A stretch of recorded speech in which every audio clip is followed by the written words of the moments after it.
नमस्कार, मी Niranjan. Easy news मध्ये आपल्या सर्वांचं मनपूर्वक स्वागत. आज या देशातल्या प्रत्येक पालकांनी आणि प्रत्येक विद्यार्थ्यांनी अत्यंत चिंताग्रस्त व्हायला हवं अशा विषयावरती बोलायचं आणि सातत्याने केंद्र सरकार राज्य सरकारांच्या अधिकारांवरती कसा हल्ला करते हे आपण वारंवार सांगतोय, वारंवार हे दाखवून देण्याचा प्रयत्न करतोय. आणि आता तसाच एक भाग पुन्हा एकदा सुरू झालेला आहे.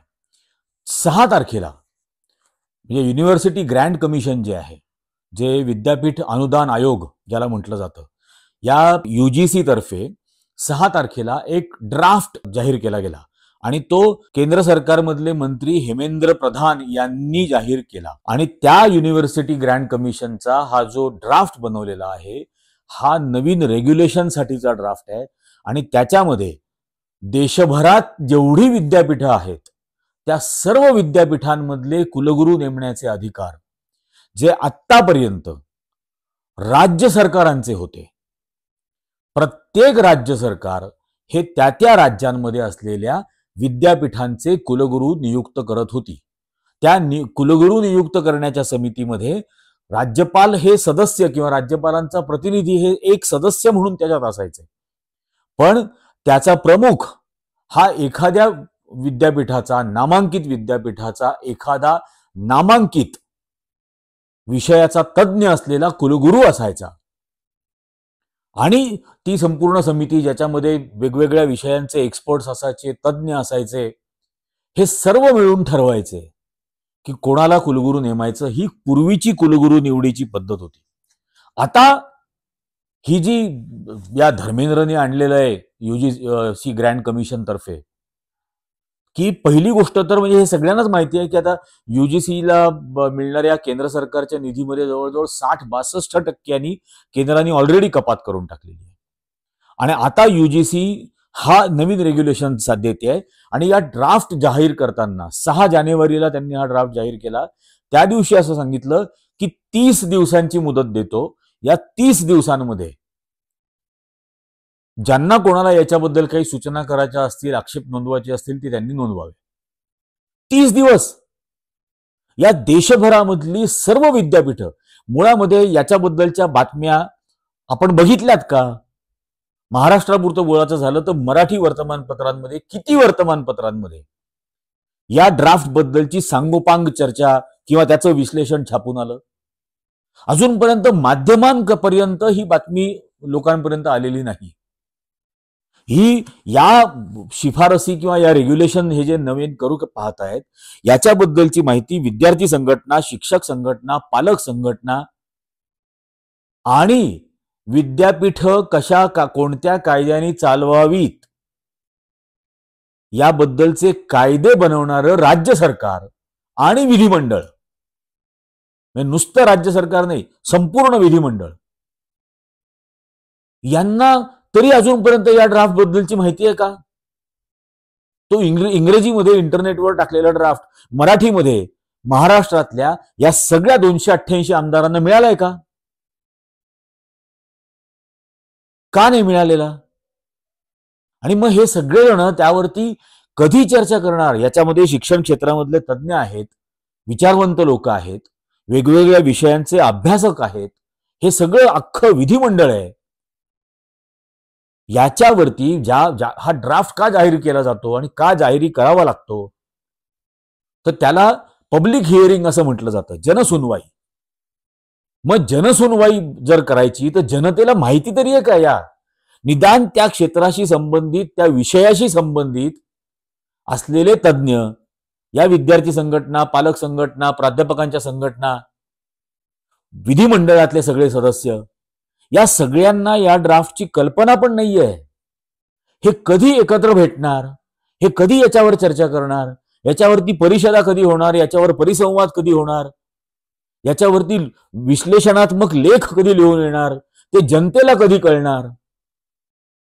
हे इतकं 30 दिवसामध्ये घिसाडघाईनी करण्याचं कारण काय आहे? हे अत्यंत म्हणजे क्रिमिनल अटेम्प्ट म्हणावा, गुन्हेगारी मनोवृत्तीने केलेली गोष्ट आहे. अत्यंत घातकी. हा चर्चा करण्यासाठीचा पुरेसा वेळच दिलेला नाही.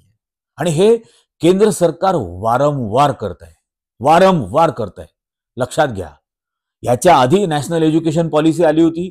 नॅशनल एज्युकेशन पॉलिसीच्या वेळेला असंच केलं होतं. ती समजून घ्यायचा, ती अभ्यास करण्याचा, त्याच्यावरती चर्चा करण्याचा, त्याचं विश्लेषण करण्याचा अवधीच लोकांना दिला नाही आणि नॅशनल एज्युकेशन पॉलिसी जाहीर करून टाकली. नोटबंदी मंत्रिमंडळाला पण सांगितलं नव्हतं या नरेंद्र मोदींनी. नॉन बायोलॉजिकल प्राणी मंत्रिमंडळाला पण सांगितलं नाही, नोटबंदीचा निर्णय जाहीर केला. आरबीआयला माहित नाही, नवीन नोटा बनवलेल्या नाहीत, नवीन नोटांचं डिझाईन तयार नाही, काहीच नाही. नोटबंदी जाहीर, रात्री 12 वाजता जीएसटी जाहीर केला. आणि ही जी प्रवृत्ती आहे मुळात, one nation one leader, one nation one election, one nation one tax. कसलं वन नेशन वन टॅक्स? एक पॉपकॉर्न 3 टॅक्स अशी परिस्थिती आहे. वन नेशन वन टॅक्स आणि आता वन नेशन वन प्रोसिजर. विद्यापीठांचे व्हाईस चान्सलर निवडण्याची आणि प्राध्यापक निवडण्याची डिटेल याच्यावरती बोलणं भाग आहे. माझी विनंती आहे, पूर्ण भाग शांतपणाने बघा. पूर्ण भाग याच्यातला अत्यंत अक्षम्य घाईगर्दी याच्यामध्ये केली जाते आहे. आणि हे सगळं मुळात ही घाई का केली जाते तर या निमित्ताने राज्य सरकारांचे जे मूलभूत अधिकार आहेत, संविधानाने दिलेले, ते सर्व अधिकार काढून घ्यायचे. राज्य सरकारांनी बनवलेली, राज्य सरकारांनी निर्माण केलेली विद्यापीठं, ती राज्य सरकारांनी विधिमंडळांनी मंजूर केलेल्या कायद्यांप्रमाणे चालणारी विद्यापीठं, त्या विद्यापीठांचे कुलगुरू आतापर्यंत राज्य सरकार नेमत होती. आता मात्र विद्यापीठ राज्य सरकारचं, पण त्याचं कुलगुरू नेमण्याचा, तिथं प्राध्यापक नेमण्याचा, तिथं असिस्टंट प्रोफेसर नेमण्याचा अधिकार मात्र आता राज्याचा कवडीचा नाही. राज्य ठरवूच शकत नाही निकष काय. हे इतकं घाणेरडं आणि घातक केलेलं आहे. हे मुळात लक्षात घ्यायला पाहिजे की हे सगळं एक जण ठरवणार, केंद्र ठरवणार, सगळे अधिकार केंद्राकडं, आणि राज्य सरकार सगळी मांडलिक, गुलाम. या भाजपची, RSSची, नरेंद्र मोदीची. समजतात काय स्वतःला? भारत हे फेडरल स्ट्रक्चर आहे. It is a federal state. संघ राज्य आहे, संघाचं राज्य नाही. हे एकचालकानुवर्तीत नरेंद्र मोदी, मोहन भागवतला आणि त्याच्या सगळ्या बिडलोक निर्बुद्ध असलेल्या फौजेला जे अपेक्षित आहे, तसं एकचालकानुवर्तीत राष्ट्र नाहीये. हा देश तसा नाहीये. हे फेडरल स्ट्रक्चर मधलाच देश आहे. इथं प्रत्येक भाषिक राज्यांची निर्मितीच भाषेच्या आधारावर झालेली आहे. प्रत्येक भाषिक राज्याला त्याच्या राज्यातली भाषा, त्याच्या राज्यातली संस्कृती, त्याच्या राज्यातलं शिक्षण, त्याच्या राज्यातलं साहित्य, या सगळ्याची जपणूक करण्याचा संपूर्ण अधिकार संविधानाने दिलेला आहे. आणि तो संविधानातला घटनात्मक अधिकार, त्याला हरताळ फासाला निघालाय हा नरेंद्र मोदी. या पद्धतीने तुम्ही चालवणार, हे करायला पाहताय. ही राज्य सरकार स्वायत्त आहेत, ही गुलाम नाही आहेत नरेंद्र मोदीच्या सरकारची. या नॅशनल एज्युकेशन पॉलिसी ज्या वेळेला जाहीर केली होती, तेव्हा लाचार असलेल्या महाराष्ट्र सरकारने या फडणवीसच्या गुपचूप मान्य करून घेतली. एका मिनिटात नॅशनल एज्युकेशन पॉलिसी मान्य करून घेतली. तामिळनाडू, केरळा या देशातलं सर्वात जास्त सुशिक्षित, साक्षर असलेलं राज्य, 99.6% लिटरसी असलेलं तामिळनाडू, बंगाल, पश्चिम बंगाल यांनी नॅशनल एज्युकेशन पॉलिसीलाच विरोध केला की आम्हाला मान्यच नाही, आम्ही न्यायालयीन लढाई लढू. हा आमच्या संविधानात्मक अधिकारावरती असलेला घाला आहे. या फडणवीसच्या सरकारने मात्र लोटांगण घातलं, मान्य करून टाकलं नॅशनल एज्युकेशन पॉलिसी. आणि आता तेच यांना करू पाहतायत. याच पद्धतीने हे करणार आहेत. आणि हा काय प्रकार आहे? कुठल्या निकषांवर नेमणूक करायची हे राज्य सरकारांनी, प्रत्येक राज्याच्या विधिमंडळांनी निकष ठरवले होते ना, की त्याची किमान शैक्षणिक पात्रता काय असली पाहिजे, किमान शिक्षण क्षेत्रामध्ये त्याचं योगदान किती असायला हवं, हे ठरलेलं होतं. हे तुम्ही कोण बदलणार? कुठल्या संविधानातल्या अधिकाराने तुम्ही हे करू पाहताय? पण या सगळ्या गोष्टीला संपूर्णपणे हरताळ फासण्याचं काम हे केलेलं आहे. आता देशभरातले सर्व राज्य कुलगुरू, देशभरातले सर्व कुलगुरू, व्हाईस चान्सलर्स हे आता राज्यपाल त्या राज्यांचे नियुक्त करणार. राज्यपाल आता त्या कुलगुरू निवड समितीचा अध्यक्ष असणार, स्वयंसिद्ध. आणि त्याच्या व्यतिरिक्त कोण असणार त्या समितीमध्ये? तर एक राज्यपाल असेल, एक यूजीसीचा मेंबर असेल आणि तिसरा विद्यापीठाच्या प्रशासनाचा एक माणूस असेल, ऍडमिनिस्ट्रेशनचा.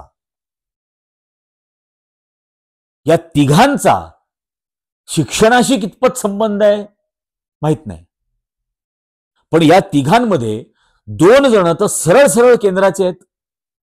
यूजीसीचा जो मेंबर असेल तो आणि केंद्राने नेमलेला या तडीपारला रिपोर्टिंग करणारा राज्यपाल, हे 2 जण तर सरळ सरळ केंद्राचे, भाजपचे, संघाचे असे असणार.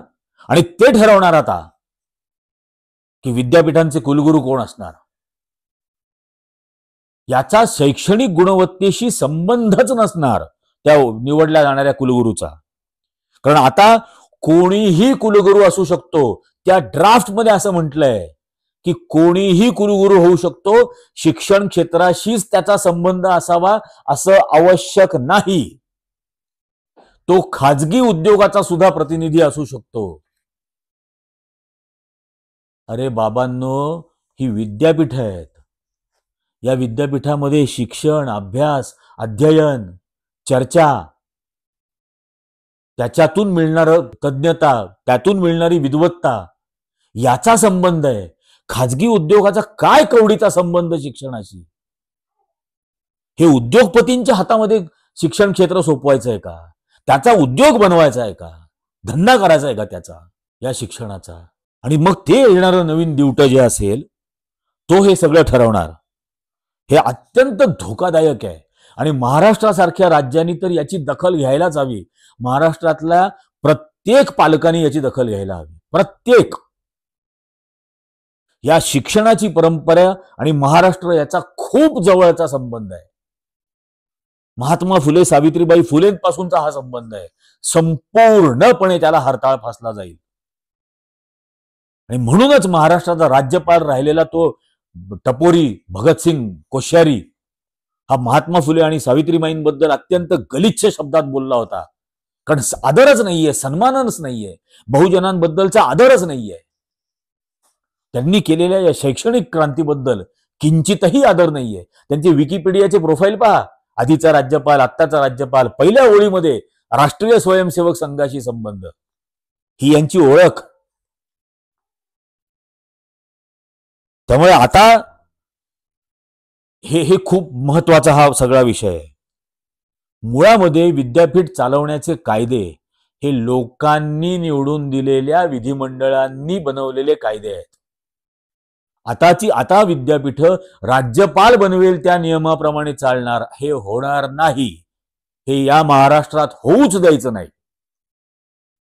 राज्यपालाचे जे कायदे नाहीत, हे विधिमंडळाचेच अधिकार आहेत.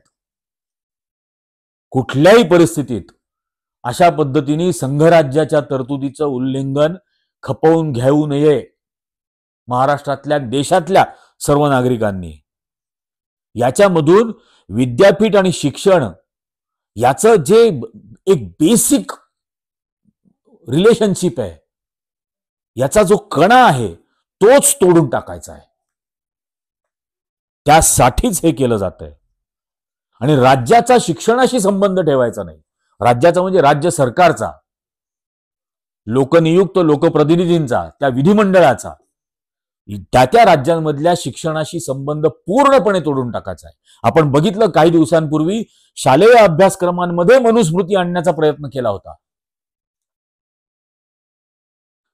आणि आता हा संबंध तुटल्यानंतर तर राज्यपाल थेट आणेल अभ्यासक्रमांमध्ये. या पद्धतीला कोणत्याही परिस्थितीमध्ये सगळ्यांनी विरोध करणं भाग आहे. हे प्रजासत्ताक आहे, प्रजेची सत्ता असलेलं आहे. नागरिकाचे अधिकार आहेत त्याच्यात, नागरिकाचे हक्क आहेत त्याच्यात. या रिपब्लिकनी आपल्याला नागरिक बनवलेलं आहे. हा देश एकचालकानुवर्तीत नाही, हे एकाचं साम्राज्य नाही, इथं एक कोणीही सम्राट नाही. नरेंद्र मोदी तर अजिबातच नाही आणि मोहन भागवत तर संबंधच नाही, बिलकुल नाही. ते सम्राट नाहीत आणि आपण प्रजा नाही. आपल्या नागरिकांचे आणि राज्य सरकारांचे घटनात्मक अधिकारांचं उल्लंघन करून आपल्याला प्रजेमध्ये रूपांतर करण्याचा हा प्रयत्न चाललेला आहे. राज्य सरकार ही मांडलिक बनवायची आहेत, जशी ब्रिटिशांच्या काळात होती संस्थानं. पण सगळे नियम, कायदे, प्रशासन हे केंद्र चालवायचं ब्रिटिशांचं. तसंच त्यावेळचे ब्रिटिशांचे हुजरेगिरी करणारे हे आत्ताचे संघवाले तसंच इंग्रजांच्या पद्धतीने करू पाहतायत. हे अप्रत्यक्षरित्या देशभरामधली सर्व राज्य आता केंद्र सरकारला चालवायचे. काही दिवसांपूर्वी ह्या केंद्र सरकारने त्या काळ्या कृषी कायद्यांना मागं घ्यावं लागल्यानंतर एक national policy framework for agriculture marketing या नावाने पुन्हा ते कृषी काळे कायदे वेगळ्या स्वरूपामध्ये आता आणण्याचा प्रयत्न केलाय. त्यातही पुन्हा राज्य सरकारांचे सर्व अधिकार, ते बाजार समित्यांचे असतील, ते भावाबद्दलचे असतील, ते मार्केट इंटरव्हेन्शनचे असतील, सर्वच्या सर्व अधिकार राज्यांचे या national policy framework for agriculture marketing मधून काढून घेण्याचा प्रयत्न केलाय. म्हणजे कृषीशी संबंधित असलेले सर्व राज्यांचे अधिकार काढून घ्यायचे, आता शिक्षणाशी संबंधित असलेले राज्याचे सर्व अधिकार काढून घ्यायचे. हा हल्ला आहे. हल्ला फक्त सैन्यच करतं असं नाही.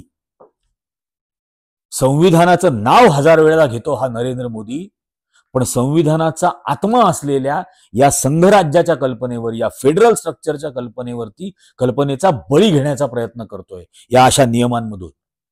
हे कृपा करून समजून घ्या. हे अत्यंत गंभीर होणार आहे येणाऱ्या काळामध्ये.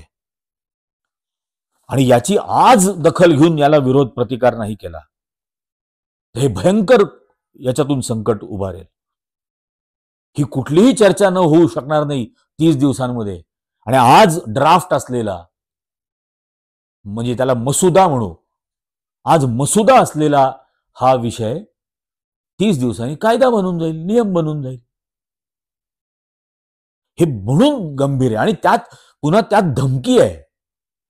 ज्यांना हे मान्य नसेल, ज्या ज्या राज्य सरकारांना हा युजीसीचा नवीन रेग्युलेशन मान्य नसेल, त्यांना युजीसी कडून मिळणारे सर्व बेनिफिट्स पूर्णपणे बंद होतील असं लिहिलंय त्या ड्राफ्टमध्ये सुस्पष्ट शब्दात. याचा अर्थ काय की आतापर्यंत हा युजीसी तर्फे केंद्र सरकारला निधी द्यावाच लागायचा, कारण ती कॉन्स्टिट्यूशनल तरतूद होती. ते आयोग होतं, कमिशन आहे ते.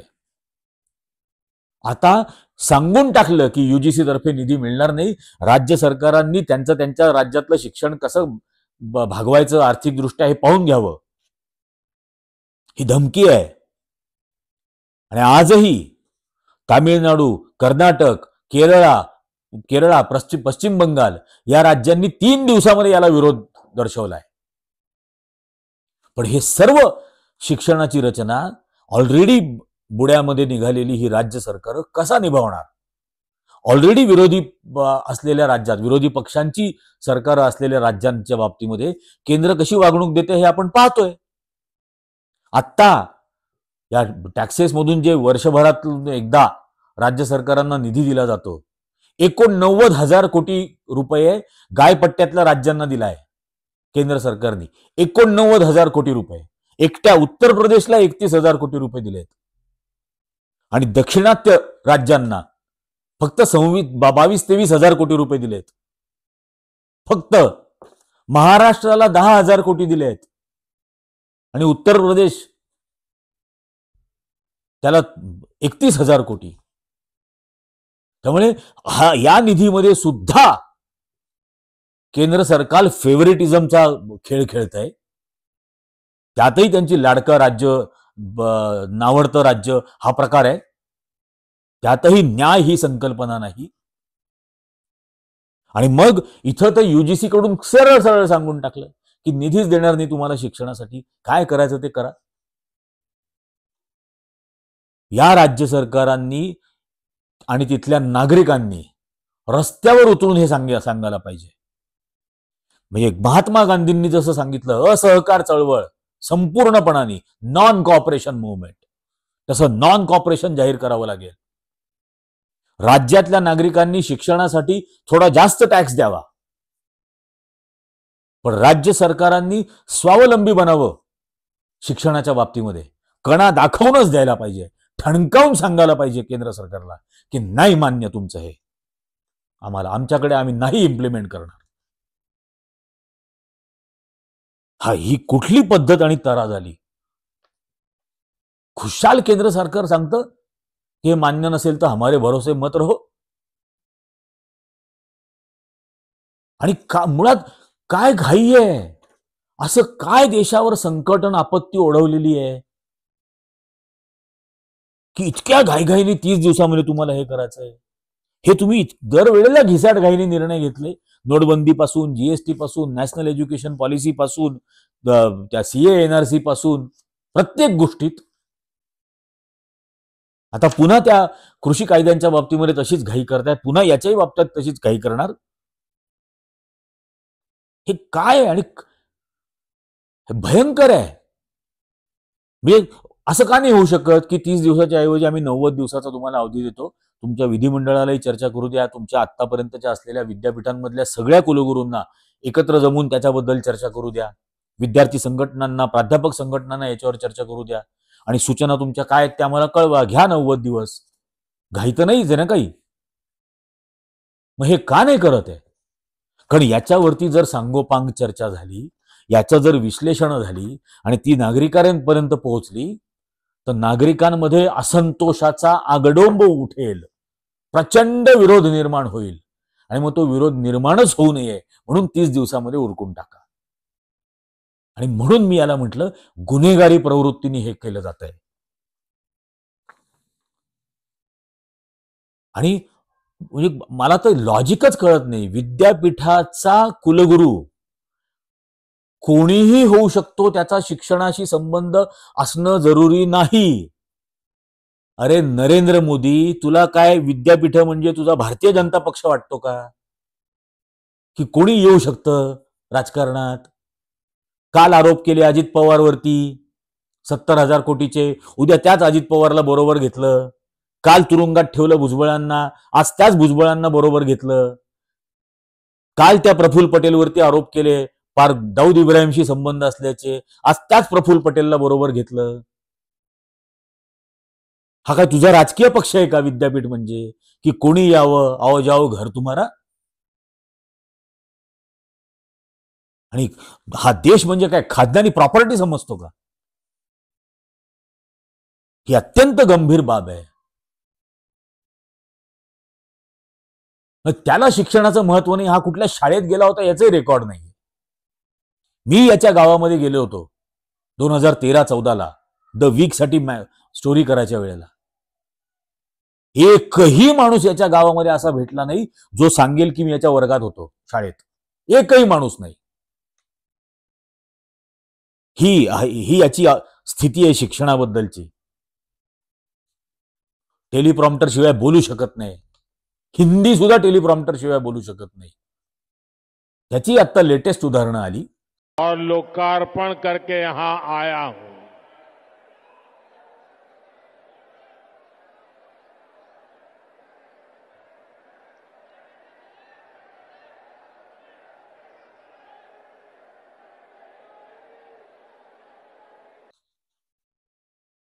मग इकडे बघ, तिकडे बघ, तिकडे बघ, असं बावळ्यासारखं करत राहतो. आणि म्हणजे शिक्षण, ज्या देशात शिक्षणाची अवहेलना होते तो त्या देशाचा नाश होतो. नाश होतो हे लक्षात घ्या. आणि हे तेच करायला निघालेत. आणि ही भयंकर मोठी गोष्ट आहे. आणि ही 4-4 राज्य, तामिळनाडू असेल, केरळ असेल, कर्नाटक असेल, व पश्चिम बंगाल असेल, यांनी 3 दिवसात विरोध केला. आणि शिक्षणाची एवढी मोठी परंपरा असलेल्या महाराष्ट्रामध्ये 3 दिवस झाले एकाही राज्यकर्त्याचं थोबाड नाही उघडलं अजून या विषयाबद्दल. तुमच्या विधिमंडळाच्या अधिकारांवरती एवढा मोठा हल्ला होतोय ना, तुमच्या अधिकारांसाठी तरी जिवंत आहात हे दाखवा की. हे काय चाललेलं आहे? याच्या व्यतिरिक्त हे असिस्टंट प्रोफेसर्स नेमाचे, शिक्षक नेमाचे, यापूर्वी काय होतं की म्हणजे नेटची एक्झाम ही अनिवार्य ठरवलेली होती पात्रतेसाठी. प्रोफेसर व्हायचं असेल तर किमान पात्रता ही नेटची परीक्षा उत्तीर्ण झालेला असेल तरच होऊ शकत होता, आणि ते अनिवार्य होतं. आता या ड्राफ्टमध्ये नेटची एक्झाम देणं किंवा पास होणं किंवा नापास होणं हे काहीही अनिवार्य नाही. नेटची परीक्षा न देता सुद्धा तुम्ही प्रोफेसर, असिस्टंट प्रोफेसर होऊ शकता. मग ज्यांनी ती अनिवार्य केली होती ते मूर्ख होते का? त्यांना समजत होतं ना की विद्यापीठांमध्ये जिथं विद्यार्थ्यांचं भवितव्य आणि भविष्य घडवायचं आहे, त्यांच्यामध्ये एक तार्किक दृष्टिकोन आणायचा आहे, क्रिटिकल थिंकिंग आणायचं आहे, असे असणारे प्राध्यापक हे किमान काही पात्रतेचे एक निकष असायला हवेत ना. या निकषांमध्ये काय म्हटलंय प्रोफेसर, असिस्टंट प्रोफेसर नेमण्याच्या, शिक्षक नेमण्याच्या? त्यात असं म्हटलंय की उल्लेखनीय कामगिरी असावी. कोणाला उल्लेखनीय वाटावी ती? उल्लेखनीय असण्याचे निकष काय? उद्या दंगल करणाऱ्याला तुम्ही उल्लेखनीय समजाल, धार्मिक द्वेष पसरवणाऱ्याला तुम्ही उल्लेखनीय समजाल, ते येड शरद पुंगशे त्याला तुम्ही उल्लेखनीय समजाल. यांना तुम्ही करणार विद्यापीठाचे व्हाईस चान्सलर याच्यानंतरच्या काळात? काय उल्लेखनीय म्हणजे काय? शैक्षणिक पात्रतेबद्दल काय? त्या किमान पात्रता परीक्षेबद्दल काय? काहीच नाही. आणि म्हणून हे भयंकर म्हणजे हे षडयंत्र आहे या शिक्षणाचा पाया कमजोर करायचं आणि असे पैसे नाकारायचे, शिक्षण इतकं महाग करून टाकायचं की ते बहुजन समाजातल्या मुलांना परवडूच नाहीये. आणि मग एकदा त्यांना परवडण्याच्या पलीकडे गेलं, व्हाईस चान्सलर पासून प्रोफेसर पर्यंत कुठल्याही पात्रतेशिवाय थेट संघामधून आलेले नेमणूक होऊ शकत असतील, शिक्षणाशी संबंध नाही, नेट परीक्षा दिलेली असणं जरुरी नाही, डायरेक्ट शाखेमधून प्रोफेसर बनू शकतात. आणि मग विद्यार्थी तेच बनू शकतील जे मनूला मान्य असतील. आणि म्हणून वारंवार जे सांगत होतो, लोकसभेच्या आधी असलेला संविधानाला असलेला धोका हा आजही कायम आहे. म्हणजे बहुमत नसताना एवढी मस्ती आहे. संपूर्ण बहुमत असतं तर काय केलं असतं यांनी, याची कल्पनाच करू शकत नाही आपण. म्हणजे राज्याच्या विद्यापीठांमध्ये असलेल्या कुलगुरूच्या निवड समितीत कोण असावं हे सुद्धा ठरवण्याचा राज्याला अधिकार नाही. वा, भयानक आहे. आणि हा नरेंद्र मोदी 3 वर्षापासून, गेल्या 3 वर्षापासून नॅशनल टॅलेंट सर्च याच्या माध्यमातून, या परीक्षेच्या माध्यमातून ज्या स्कॉलरशिप दिल्या जायच्या त्या स्कॉलरशिप्स 3 वर्षापासून बंद करून टाकल्यात या नरेंद्र मोदींनी. आणि किती रुपये त्याचा खर्च आला असता? 40 कोटी रुपये. देशभरातल्या नॅशनल टॅलेंट सर्चच्या स्कॉलरशिपचा खर्च 40 कोटी रुपये. त्या बंद करून टाकल्या आणि या नॉन बायोलॉजिकल प्राण्यांनी स्वतःच्या परीक्षा पे चर्चा या कार्यक्रमासाठी 62 कोटी रुपये खर्च केले, स्कॉलरशिप बंद करून विद्यार्थ्यांच्या. आणि परीक्षा पे चर्चा कोण करतंय? ज्यांनी कधी परीक्षाच दिली नाही. अत्यंत शिक्षणाबद्दल डिसरिगार्ड, डिसरिस्पेक्ट, ज्ञानाबद्दल डिसरिस्पेक्ट, शिक्षण आणि ज्ञानाच्या आधारावरती कोणीतरी साध्य करणारा माणूस असला त्याच्याबद्दल डिसरिस्पेक्ट. म्हणून रघुराम राजनबद्दल अपमान, अमर्त्य सेनचा अपमान, आणि इतिहासाची डिग्री मिळवलेला रिझर्व्ह बँकेचा गव्हर्नर, हे लक्षात घ्या. या देशातल्या शिक्षणाचा आणि त्यामुळे तुमच्या मुलाबाळांचा भवितव्याचा बट्ट्याबोळ होणार आहे. आणि तो करू पाहताय नरेंद्र मोदी, त्याचं सरकार आणि त्याची मातृसंघटना असलेली RSS. त्याच विचारसरणीतून हे आलेलं आहे. मूळ गटार तीच आहे नागपूरची, आणि तिथून उडणारे हे किडे आहेत जे देशभर हा रोग पसरवत आहेत. शिक्षणाबद्दलच्या अनास्थेचा असेल, वैज्ञानिक दृष्टिकोनाचा असेल, क्रिटिकल थिंकिंगचा असेल, हे अत्यंत घातक होत चाललेलं आहे. वेळीच जागे व्हा. आणि आता सरकार कोणाचं का असेना, आपल्या मुलाबाळांच्या भवितव्यासाठी रस्त्यावरती या. विद्यार्थी संघटना रस्त्यावर या. त्या कुठल्या का असेना, त्या NSUI असेल, ते AISF असेल, ते SFI असेल, ते छात्र भारती असेल, रस्त्यावरती उतरा. तुमच्या भविष्याचा बट्ट्याबोळ होणार आहे, तो तुम्ही होऊ देणार का? हा प्रश्न विचारा. आणि आज जर गप्प बसलात तर भविष्य माफ करणार नाही. आत्ताच्या या भागामध्ये इतकंच. माझी कळकळीची विनंती आहे की हा व्हिडिओ जास्तीत जास्त जणांनी लाईक करा, याची लिंक जास्तीत जास्त जणांना शेअर करा, शांतपणाने 2-2दा 3-3दा ऐका. आणि ज्यांना ज्यांना लिंक शेअर कराल त्यांना सबस्क्राईबही करायला सांगा, कारण ही मिशन चालू ठेवायची आहे. या पुढच्या काळामध्ये सुद्धा सर्वांना सबस्क्राईब करायला सांगा. जास्तीत जास्त लोक जागे करायची आहेत. झोपल्याचं सोंग घेतले असतील तरीही गदागदा हलवून त्यांना जागं करायचं आहे. हे उठावंच लागेल आपल्याला. आता आजच्या या भागामध्ये इतकंच. पुढच्या भागामध्ये येऊच लवकरच. धन्यवाद.